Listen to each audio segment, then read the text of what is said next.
Mafiáni, zlodeji a vrahovia ste.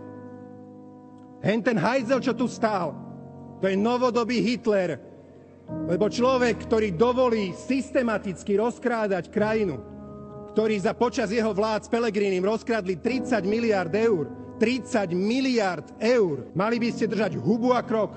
Ja sa tu nebudem tváriť, že Peťko Pellegrini je panenka Mária. Není, však to je skorumpovaný zlodej. Robert Fico je diktátor. Ak Smer by náhodou vyhral voľby a ešte nebodaj by zostavoval vládu, tak toto leto bude to posledné slobodné leto Slovenska, ktoré si musíme užiť. Tieto voľby na dlhý čas určia, či Slovensko bude patriť autoritárskym konšpirátorom, alebo či zostane slobodnou krajinou so slobodnými ľuďmi. Máme na úrade vlády Putinovho poskoka a šéfa mafiánov na Slovensku. A to je hanba. Vedľa Kočnera by v tej base mal dožiť aj Robert Fico. A hodíme Ficovi pod nohy všetky polená.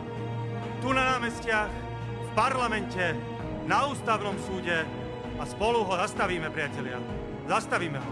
Fico do basy! Fico do basy! Fico do basy! Fico do basy! Fico do basy! Všetci Fico je kokot!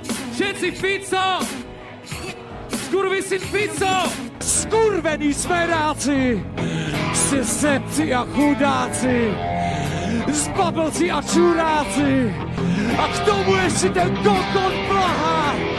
Sladná vás, banda skurvená!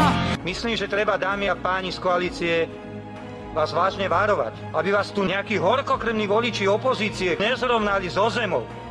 Aby vás tu nedali do laty, lebo sa k tomu približujete veľmi rýchlym tempom. A za seba hovorím, že keď sa tak raz stane, tak ja budem mať pre tých rozhorčených ľudí svoje pochopenie. Nemáte radi Roberta Fica? Niekto by ho mal zabiť.